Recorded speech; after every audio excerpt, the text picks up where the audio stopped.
हाय, good evening everyone. Rajasthan question bank पर आपका हार्दिक स्वागत है। आज की क्लास हमारी ज्योग्राफी से रिलेटेड है। ऑलरेडी इसके हमने 10 से 15 10 क्वेश्चन कल हमने डिस्कस कर लिए थे।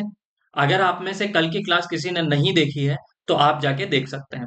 आइए स्टार्ट करते हैं हमारी फर्स्ट क्लास। देखिए, इसके अंदर हम क्या डिस्कस कर रहे थे। जितने भी आपके फिजिकल डिवीजन जो राजस्थान के भौतिक प्रदेश हैं, चाहे वो आपका अरावली हो, चाहे वो आपका पश्चिमी मरुस्थलीय प्रदेश हो, चाहे वो आपका पूर्वी मैदानी प्रदेश हो, चाहे वो हाड़ौती का पठार जिसे हम दक्षिण पूर्वी पठारी प्रदेश कहते हैं, इनसे रिलेटेड जितने भी क्वेश्चन हैं वो सारे के सारे हम यहाँ पे डिस्कस करेंगे। आइए देखते हैं फर्स्ट क्वेश्चन। देखिए, आपका फर्स्ट क्वेश्चन क्या है। इसमें पूछा है राजस्थान के भौतिक प्रदेशों के संबंधों में सही कथन का चुनाव कीजिए। इसमें से आपको सही कथन का चुनाव करना है। एक सेकंड, मैं इसमें देखिएगा, रुकिएगा एक सेकंड।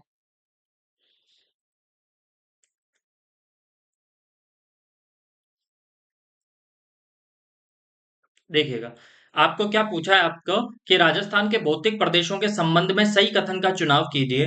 पहला कथन क्या दिया गया है आपको। राज्य के 61.11% भू क्षेत्र में पश्चिमी रेतीले मैदान का विस्तार है। तो ये कथन बिल्कुल सत्य है हमारा, क्योंकि हमारा जो पश्चिमी मरुस्थलीय प्रदेश है वो कितने क्षेत्र में फैला हुआ है। वो फैला हुआ है आपके 61.11% में। तो ऑप्शन नंबर 1 तो आपका करेक्ट है। फिर क्या है कि राज्य के 9.61% भूमि क्षेत्र में अरावली पर्वतीय प्रदेश का विस्तार है। ये आपके बिल्कुल गलत कथन है। क्यों गलत है? क्योंकि ये कितने में जो आपका अरावली प्रदेश है, जो अरावली प्रदेश है वो राजस्थान के कुल प्रतिशत में उसका हिस्सा कितना है। वो है 9.1%। कितना है? 9.1% है। याद रह जाएगा। तो ये ऑप्शन गलत है। राज्य के 23.03% भूमि क्षेत्र में पूर्वी मैदान का विस्तार है। पूर्वी मैदान का विस्तार कितना बताया गया है आपको? 23.03। ये भी आपका ऑप्शन गलत है। क्यों गलत है? क्योंकि इसका जो विस्तार है वो कितना है आपका? 23.30। और यहाँ पे कितना कर रखा है? 03। तो ये भी ऑप्शन आपका गलत है। पूर्वी मैदान का विस्तार कितना है आपका? 23.30। अब देखिएगा, राजस्थान के 6.37% भू क्षेत्र दक्षिण पूर्वी पठारी प्रदेश का विस्तार है। ये आपका ऑप्शन गलत है, क्योंकि इसका विस्तार कितना है? ये विस्तार है आपका 6.49%। याद रह जाएगा। तो यहाँ पे आपके ऑप्शन नंबर 1 यहाँ पे सही है। तो ऑप्शन नंबर 1 आपके यहाँ पे क्या हो जाएगा? करेक्ट हो जाएगा। अब देखिएगा, एक चीज याद रखिएगा, अगर आपसे पूछ लिया जाए कि राजस्थान का कुल क्षेत्रफल कितना है। किसका? राजस्थान का। राजस्थान का कुल क्षेत्रफल। राजस्थान का कुल क्षेत्रफल अगर आपसे पूछ लिया जाए तो राजस्थान का कुल क्षेत्रफल है 3,42,239 किलोमीटर। कितना है? 3,42,239 किलोमीटर। ये तो किलोमीटर में है। पर अगर राजस्थान का कुल क्षेत्रफल आपको किसके अंदर पूछ लिया जाए, माइल्स के अंदर पूछ लिया जाए, माइल्स के अंदर पूछ लिया जाए तो वो कितना है? 1,32,239 किलोमीटर। कितना है? 1,32,239 किलोमीटर। तो दो फैक्ट याद करने हैं आपको कि एक तो कुल क्षेत्रफल पूछ लिया जाए।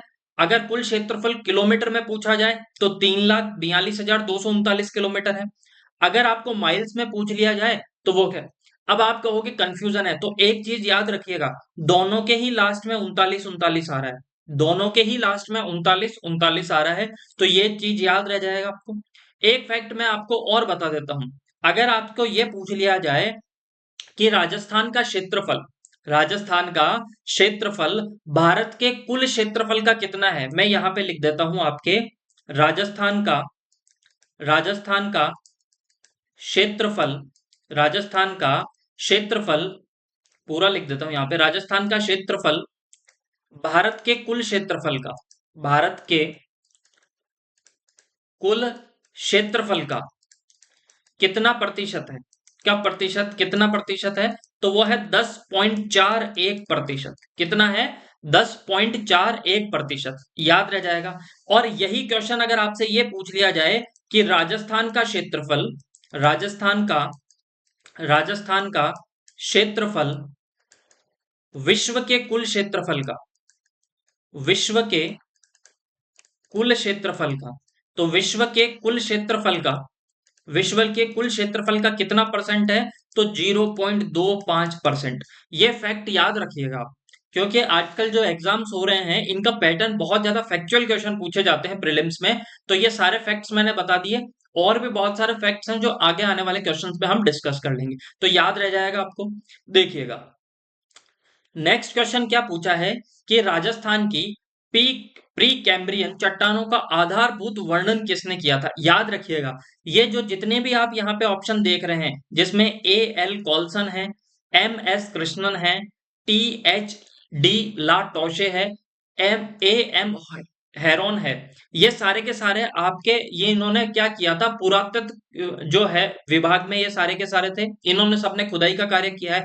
पर अगर राजस्थान में प्री कैम्ब्रियन चट्टानों का पूछ लिया जाए आपका, तो वो आधारभूत वर्णन किसने किया था? वो किया था आपके A.M. हेरोन ने। किसने किया था? A.M. हेरोन ने। इंपॉर्टेंट मान के चलिएगा, प्रीवियस ईयर क्वेश्चंस में अभी 2022 के अंदर पूछा है, हो सकता है वापस आपके क्वेश्चंस रिपीट हो जाए, याद रह जाएगा आपको। नेक्स्ट देखिएगा आप, नेक्स्ट क्वेश्चन पूछा है आपसे कि राजस्थान में कौन सा एक भौतिक विभाजन सर्वाधिक क्षेत्रफल वाला है? क्वेश्चन आपसे यह पूछा है कि राजस्थान को हमने 4 भागों में विभाजित किया था। एक तो आपका कौन सा था? एक तो था आपके पूर्वी मैदानी प्रदेश, एक है उत्तर पश्चिमी मरुस्थलीय प्रदेश, एक है दक्षिण पूर्वी पठारी प्रदेश, और एक है आपका अरावली पर्वतीय प्रदेश। ये चारों पूछे थे। अच्छा, इनमें सबसे ज्यादा क्षेत्रफल वाला कौन सा है? तो इसमें जो सबसे ज्यादा क्षेत्रफल वाला है वो आपका कौन सा है? उत्तर पश्चिमी मरुस्थलीय प्रदेश। सबसे सर्वाधिक क्षेत्रफल वाला कौन सा है? उत्तर पश्चिमी मरुस्थलीय प्रदेश, याद रह जाएगा। अब यहां से दो फैक्ट मैं आपके क्लियर करूंगा। एक तो याद रखिएगा, अगर आपसे क्षेत्रफल वाइज पूछ लिया जाए, किसका पूछ लिया जाए? क्षेत्रफल वाइज पूछ लिया जाए, तो सर्वाधिक क्षेत्रफल वाला कौन सा है?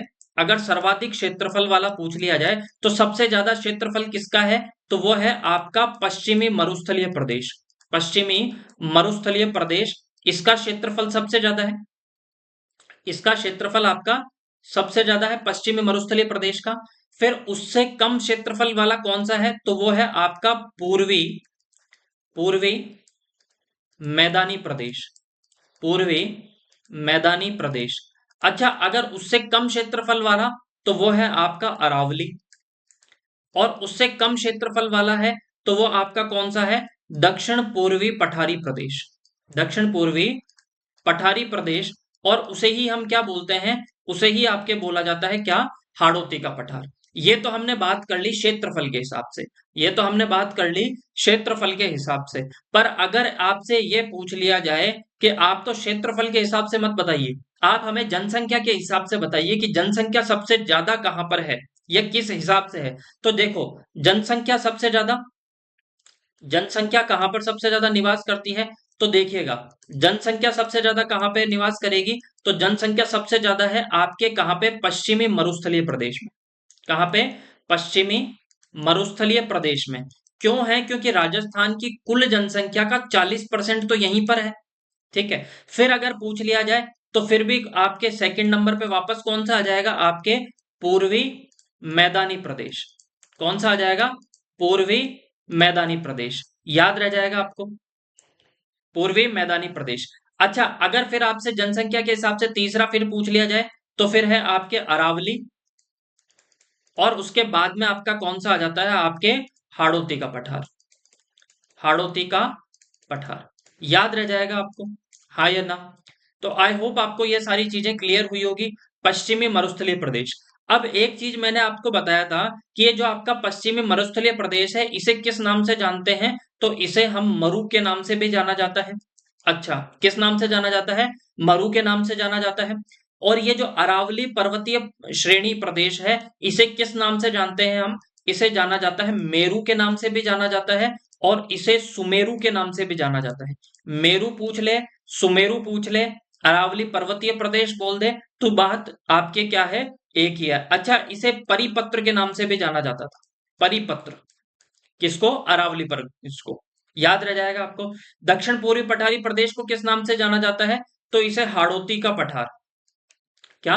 हाड़ौती का पठार के नाम से इसे जाना जाता है, याद रह जाएगा आपको। एक बार आप जनसंख्या वाले में वापस जाके फैक्ट्स चेक कर लीजिएगा, शायद मुझे इस पे थोड़ा सा डाउट है। एक बार आप जाके वापस से जरूर चेक कीजिएगा, याद रह जाएगा आपको।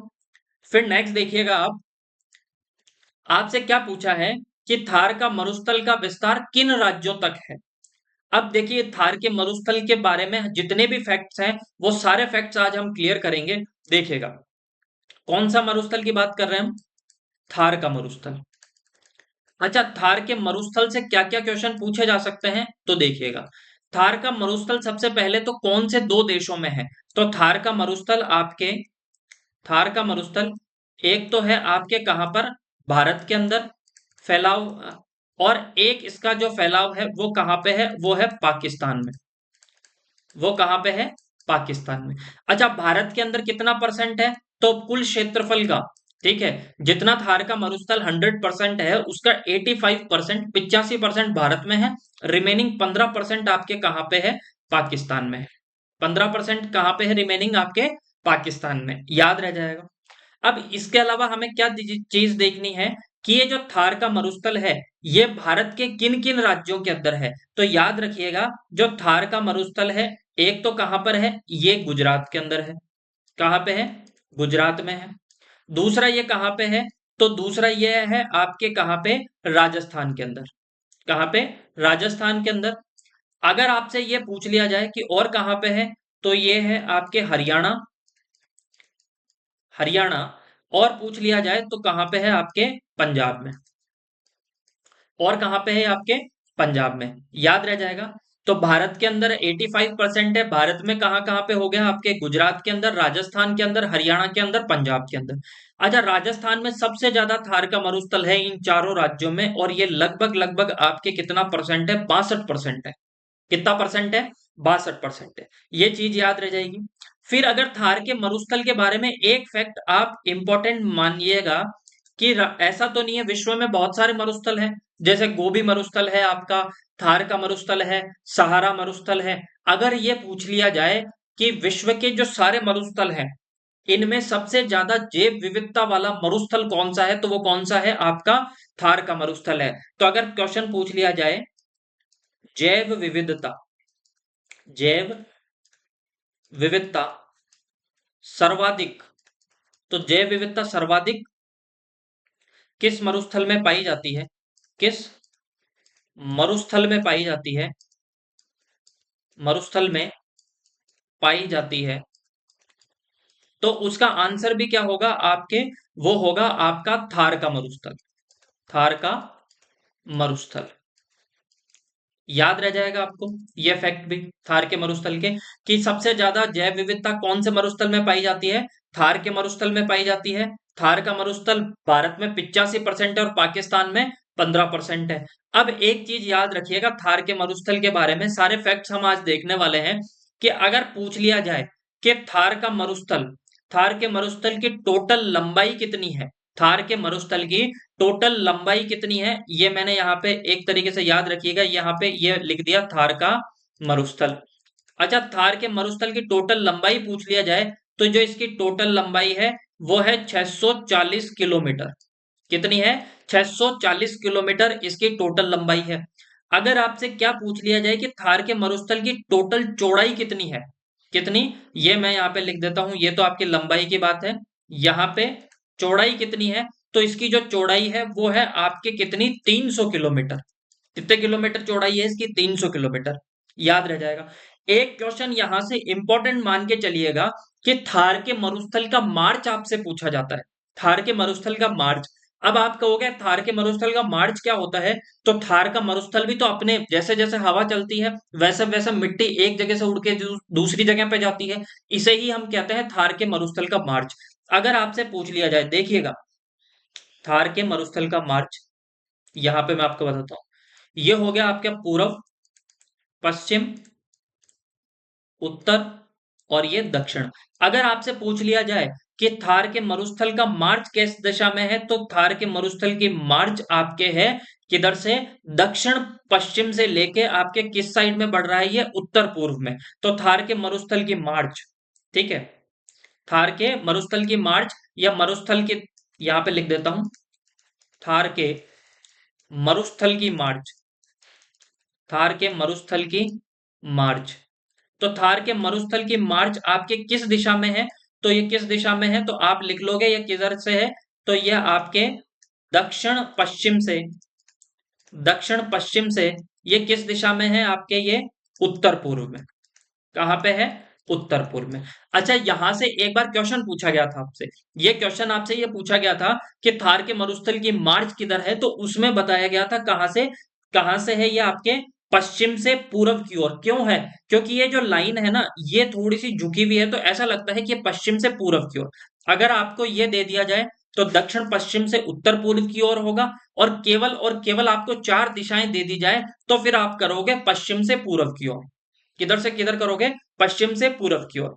अगर दूसरा क्वेश्चन फैक्ट मैं यहां से बताऊं कि ये जो थार के मरुस्थल है ये किस राज्य में सबसे ज्यादा अब आने वाले टाइम में बढ़ रहा है, तो ये राजस्थान से किस राज्य में जा रहा है, तो ये बढ़ रहा है आपके हरियाणा में।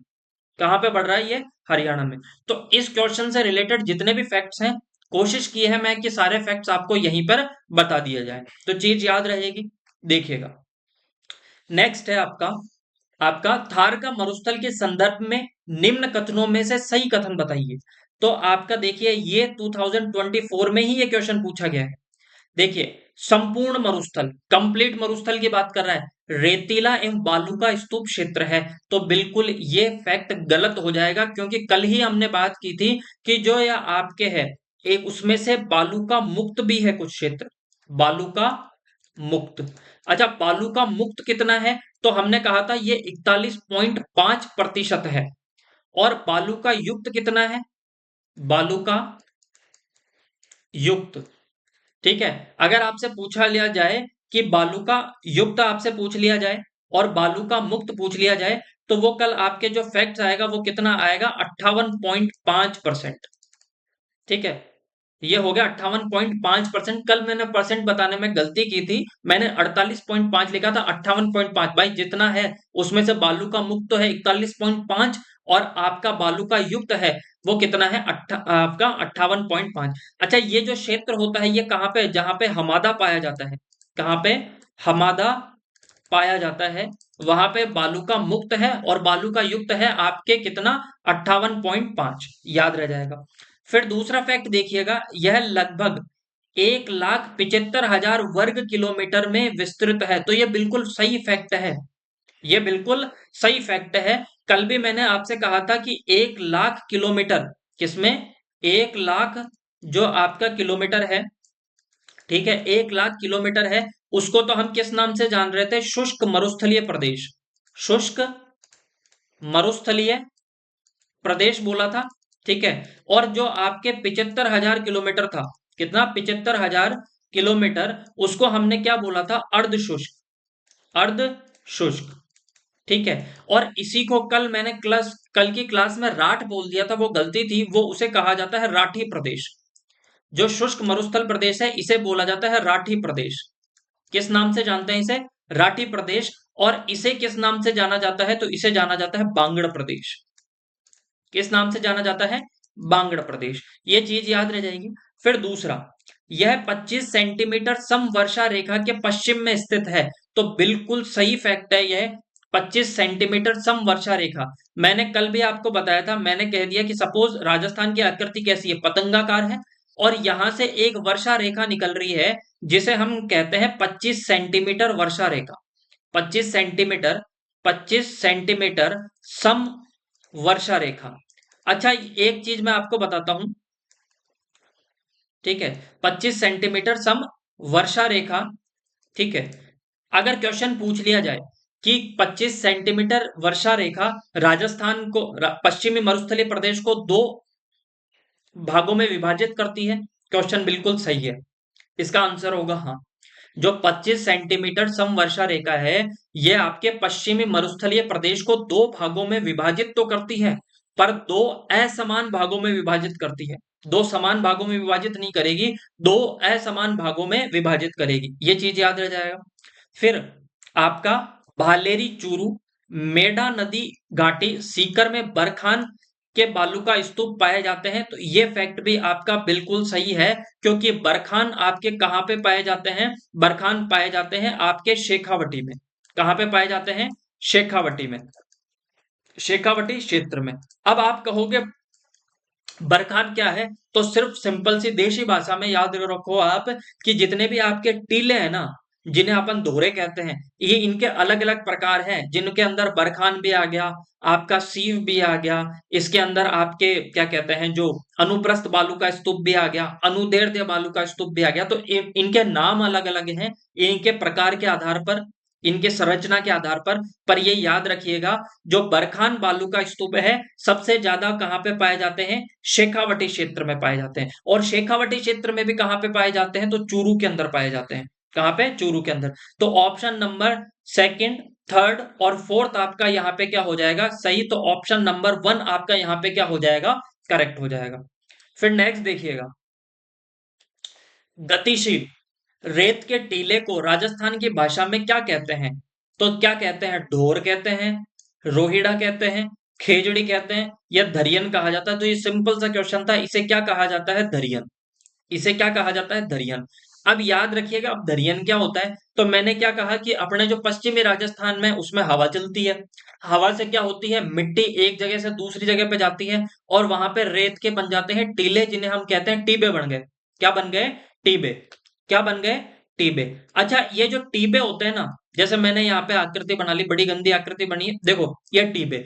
इन जो टीबे के जो ऊंचे उठे हुए क्षेत्र होते हैं, मैंने कहा कोई बता दिया कि ये बन गया कोई टीला, यहाँ पे लिख देता हूं मैं, ये बन गया आपके कोई टीला। इन टीले के ऊंचे ऊपर जो उठे हुए क्षेत्र होते हैं, ऊंचाई पे जो क्षेत्र होता है, मानो ये कोई टीला है, इसका ऊपर का जो क्षेत्र है, इसे हम क्या कहते हैं? इसे हम कहते हैं थड़ी। इसे हम क्या कहते हैं? थली। तो मरुस्थल में ऊंचे उठे हुए क्षेत्र को कहते हैं थड़ी। ठीक है, एक चीज तो ये याद रखिएगा। अब दो थली के बीच का जो ये गैप होता है, जो नीचे की साइड में होता है, इसे कहा जाता है गर्त। क्या कहा जाता है? गर्त। और इन वर्षा के दिनों में जब भी बारिश होती है, इनके अंदर क्या भर जाता है? पानी भर जाता है। क्या भर जाता है? पानी। और ये इन्हें, इसमें किसका निर्माण होता है? आपके जैसलमेर में पलाया झील का। किसका निर्माण होता है? पलाया झील। और इसे क्या कहा जाता है? इसे खड़ीन भी कहा जाता है, पलाया झील भी कहा जाता है और खड़ीन भी कहा जाता है। और ये पलाया झील से ही कौन सी खेती की जाती है? वो जो खेती करते हैं उसे बोलते हैं खड़ीन खेती। खड़ीन खेती बोल दो या कृषि बोल दो, बात एक ही है। अब हमसे क्वेश्चन पूछा था दरियन, तो टीलों को क्या कहा जाता है? ये जो टीले होते हैं, जो ये टीले होते हैं, टीले बोल दो, टीबे बोल दो, दरियन बोल दो, दरियन बोल दो, या फिर आप बोल दो दोहरे। ठीक है, क्या बोल दो आप? इन्हें दोहरे बोल सकते हो। क्या बोल सकते हो? दोहरे। एक ही बात है। टीले, दरियन, दोहरे एक ही बात है। डिफरेंस क्या है? दरियन वो होते हैं जो ऐसे टीबे जो हवा के साथ ज्यादा से ज्यादा आगे बढ़ते रहते हैं, उन्हें बोलते हैं दरियन। और जो नहीं बढ़ते उन्हें कहा जाता है दोहरे। ठीक है, अब ये दरियन ऑप्शन आपके यहाँ पे सही होगा। अच्छा, जब खेजड़ी आ गई, तो खेजड़ी को क्या कहा जाता है? तो इसे क्या, ये क्या कहा जाता है? ये राज्य वृक्ष है, राजस्थान का राज्य वृक्ष। राजस्थान का राज्य वृक्ष। आप सबको पता है इसे क्या कहा जाता है? राजस्थान का राज्य वृक्ष भी कहा जाता है, इसे राजस्थान का कल्प वृक्ष भी कहा जाता है। राजस्थान का कल्प वृक्ष, राजस्थान का कल्प वृक्ष भी इसे कहा जाता है। याद रह जाएगा। तो अगर आपसे ये क्वेश्चन पूछा जाए कि इसे राजस्थान का राज्य वृक्ष कब घोषित किया गया था, तो इसे किया गया था 1983 के अंदर। कौन से सन के अंदर? सन 1983 में इसे राज्य वृक्ष घोषित किया गया था। अब रोहिड़ा का जो फूल होता है, रोहिड़ा भी एक पेड़ है, रोहिड़ा का जो फूल होता है, रोहिड़ा का फूल, इसे क्या, रोहिड़े के फूल को क्या कहा जाता है? आपके राज्य पुष्प का इसे दर्जा दिया गया है। रोहिड़ा का जो फूल होता है, इसे क्या कहा गया? आपके राज्य पुष्प, राज्य पुष्प इसे घोषित किया गया था। और कब किया गया था? 1983 के अंदर। कब किया गया था? 1983 के अंदर। ये चीजें याद रह जाएगी। तो मैंने अभी दो तीन चीजें ही बताई है। थड़ी किसे कहा जाता है? जो आपके मरुस्थल में जो टीबे होते हैं, इनके ऊंचे, जो ऊंचे भाग होते हैं, इनको हम कहते हैं थड़ी। दो थड़ी होती है, दो टीबे हो गए, उनके बीच में जो एक गड्ढा होता है जिसके अंदर बारिश के दिन क्या बारिश के मौसम में उनमें पानी भर जाता है, जिससे पलाया झील का निर्माण होता है।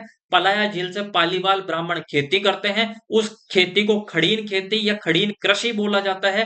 अच्छा, पालीवाल ब्राह्मण करते हैं, पलाया झील सर्वाधिक कहाँ पे बनती है, सर्वाधिक कहाँ पे, तो जैसलमेर में। कहाँ पे, जैसलमेर में। चीजें याद रह जाएगी आपको। तो ऑप्शन नंबर फोर्थ आपके यहाँ पे क्या हो जाएगा, सही हो जाएगा। ठीक है, याद रह जाएगा ये ऑप्शन, वापस ये क्वेश्चन दो बार रिपीट हो गया था। ठीक है, याद रह जाएगा।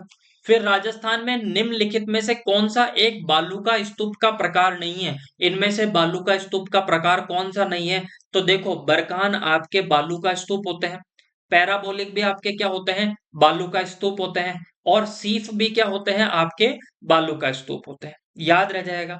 अब यहाँ पे थड़ी क्या है, तो थड़ी मैं वापस बता देता हूं। अभी मैंने आपको बताया कि आपके जो टीबे होते हैं, ये जो टीले होते हैं, जिन्हें हम कहते हैं धोरे, और धोरों का जो ऊंचा उठा हुआ भाग होता है, इसे किस नाम से जाना जाता है, इसे जाना जाता है थड़ी के नाम से। और ये थड़ी सबसे ज्यादा कहाँ पे पाई जाती है, तो ये पाई जाती है आपके कहाँ पे, चूरू के अंदर। सबसे ज्यादा थड़ी कहाँ पे पाई जाती है, तो थड़ी और ये सबसे ज्यादा आपके मिलते हैं बीकानेर और चूरू में। बीकानेर और चूरू के अंदर, बीकानेर और चूरू। और बीकानेर और चूरू ही ऐसे दो जिले हैं जिनमें कोई भी नदी नहीं है, कोई नदी नहीं पाई जाती, कोई नदी नहीं पाई जाती है, कोई नदी नहीं बहती है। एक ही बात है, आप देख लीजिएगा, याद रह जाएगा।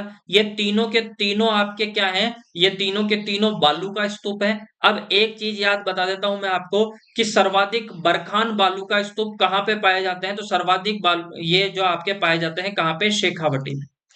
कहाँ पे पाए जाते हैं, आपके शेखावटी में। और शेखावटी में, ठीक है, याद रह जाएगा आपको। इसमें किसी भी प्रकार की कोई दिक्कत है तो बताइए। आज की क्लास हम यहीं पे समाप्त करते हैं। अगर आपको क्लास अच्छी लगी है, अगर आपको वाकई में क्लास अच्छी लगी है, तो ज्यादा से ज्यादा शेयर कीजिए, सब्सक्राइब कीजिए। Thank you so much, bye bye and take care.